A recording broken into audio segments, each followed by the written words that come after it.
this afternoon in my brief presentation by recalling what Homer has to say in his epic poem, The Odyssey. Ulysses, the protagonist, upon his return from the Trojan War, encounters sirens, or beautiful creatures of the sea. Their mesmerizing voice has the capability of bewitching sailors and luring them to death. Ulysses, who is aware of this, asks his men to tie him up to the mast of the boat so that he does not succumb to the dangerous charm of the sirens. When Ulysses asked to be tied, he did so not to be deprived of his freedom, but rather to gain freedom and to overcome the temptation. But what if the rope which binds Ulysses realizes its power to impose restraint and exerts too much pressure, choking Ulysses in the process? Should the rope not have a restraint on the power that it exerts? In this metaphysical story, Ulysses represents a citizen, and the rope represents the state. In the course of my presentation this afternoon, I will try and discern the relationship between the state and the citizens by referring to the relationship between constitutional structure and constitutional rights. I will do so by focusing upon four key aspects of this relationship. First, constitutional processes.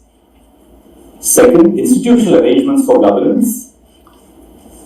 Third, the scrutiny of actions as envisaged by and implicit in our constitutions. And fourth, the participation of citizenry in a democracy.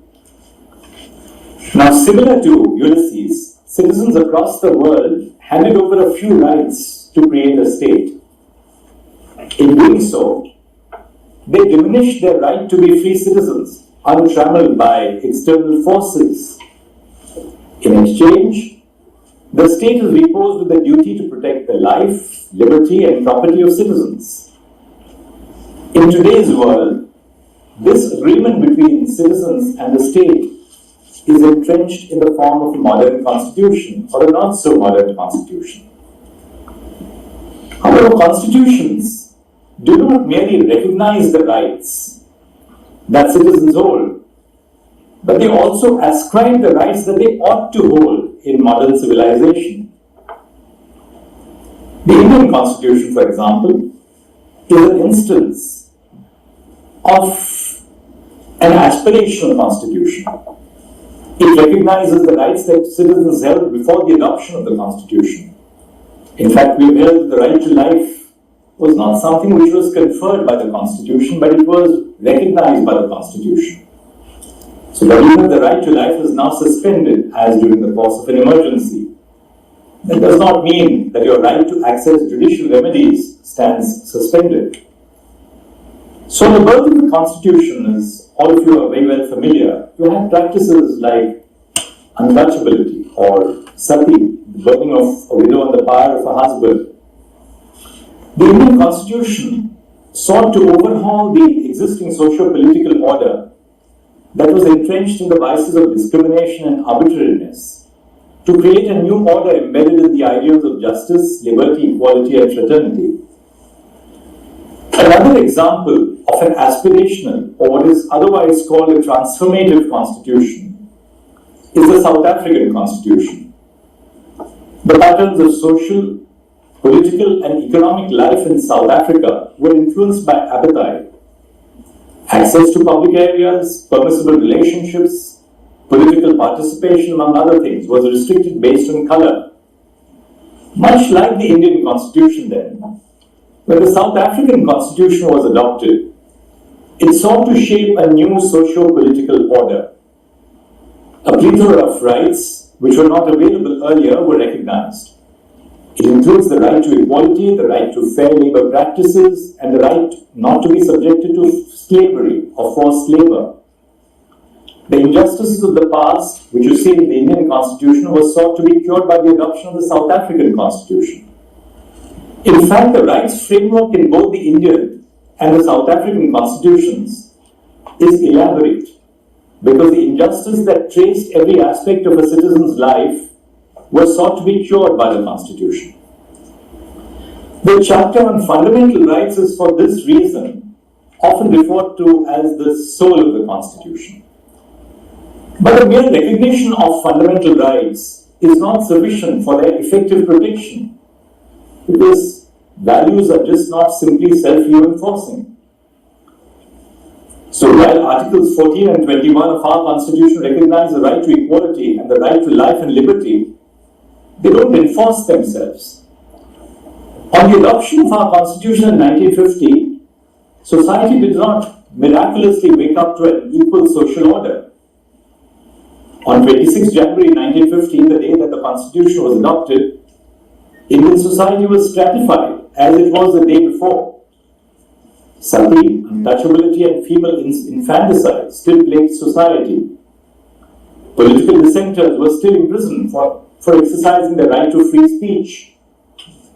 But with the adoption of the Constitution, the state was entrusted with a duty, the affirmative obligation to create a society premised on the principles of social, economic, and political justice. The state, in other words, became an instrument for realizing the values entrenched in the Constitution. By the very nature of the duty which is placed on the state for realizing constitutional values, the state loses the face of neutrality. The state is expected to act in accordance with the Constitution, which has already charted out a specific plan for the attainment of social, political, and economic justice. The Constitution, by espousing certain values, goads the state towards their fulfillment. We might as well ask ourselves the question, how does the state give effect to these constitutional values? Is it sufficient if the Constitution grants rights to citizens and places a corresponding duty on the state to enforce such rights? George Orwell's fable, The Animal Farm, throws light upon the issue that I am attempting to now elucidate. In the fable, in Manor Farm, the animals rebel against their human owner. After a successful revolution overthrowing the humans, they adopt the 7 commandments. One of the commandments is that all animals are equal. However, Napoleon the pig establishes an authoritarian regime. Napoleon demands that the hens hand over their eggs to be sold. When the hens deny it, they are starved and later slaughtered. Similarly, though it was the idea of Snowball, another pig, to establish a windmill to ease the workload of the animals, Napoleon takes the credit for the idea, thus distorting the truth. Orwell ends the fable with a message: all animals are equal, but some animals are more equal than others. Why were the 7 commandments not sufficient to protect the rights of animals? The governance in Manor Farm fell apart because there were no entrenched rules or institutions for governance. The lack of these rules led to an arbitrary exercise of power, radically altering the very content of rights themselves.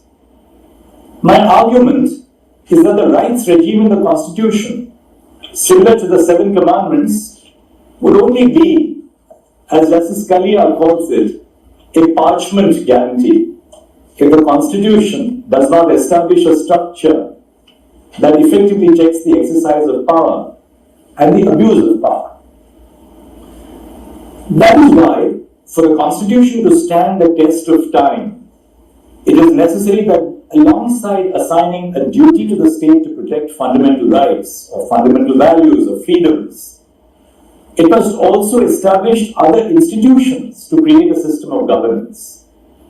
The system of governance which is envisaged in the Constitution is as important a component of constitutionalism as much as the rights framework, because it places a check to ensure that the state exercises its power fairly.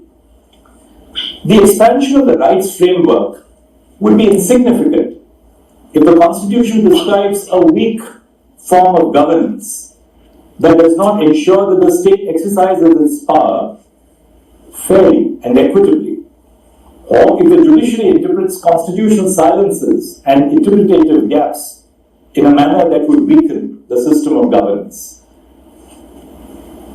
Constitutional theorists, on the heels of Montesquieu, opined that a strict separation of powers between different institutions of governance is the best method of assembling power. Scholars belonging to this school of thought, and there are still plenty of them today, believe that Parliament is supreme and that the courts do not have the power to strike down legislation. The institution that enacts law, the institution that enforces law, and the institution that interprets the law are demarcated into specific functional spheres, at least in theory. But it soon came to be understood that possession of power does not necessarily mean that it would be exercised judiciously. And so another school of thought arose which propounded that checks must be placed on the exercise of power to ensure that power is not exercised in a mala fide manner, or that it is not clothed with personal attributes. Because those who hold power are human as well.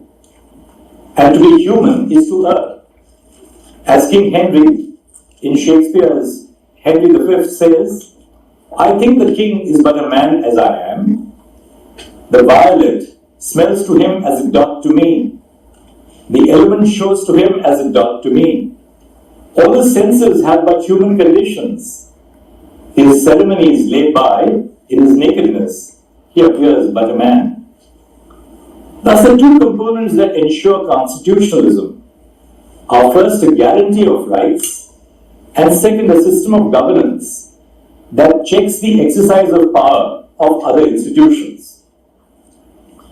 The system of governance in turn has two components: constitutional processes and institutions of governance which are vested with powers and duties. The existence of a guarantee of rights and a system of governance have been understood to infuse the principle of constitutionalism as early as the 17th century. In 1776, the town of Concord, Massachusetts, resolved that a constitution in its proper idea intends a system of principles established to secure the subject in the possession and enjoyment of their rights against any encroachment of the governing part. Similarly, Article 16 of the French Declaration of the Rights of Man and of the Citizen of 1789 stated that any society in which the guarantee of rights is not assured, nor the separation of powers determined, has no constitution. The Indian Constitution is structured along the two ideals which I have just briefly adverted to. Part 3 of the Constitution recognizes the rights of citizens and persons. But more importantly, or equally significantly, the rest of the provisions of the Constitution outlines the distribution of power among numerous institutions. The Constitution demarcates the scope of power of the executive, the legislature, and the judiciary. Each institution is intended to place a check on the exercise of power by the other institutions. The judiciary has the power to strike down legislation for violation of fundamental rights or for the infringement of any other constitutional provision. Executive actions are also amenable to judicial review. The executive is collectively responsible to the lower house, that is the House of the People. The Election Commission of India is a constitutional body entrusted with superintendence and control over elections. It is intended to prevent the interference of the ruling faction in the electoral process. Similarly, the Constitution prescribes a decentralized model of governance, which is a bottom-up approach towards governance.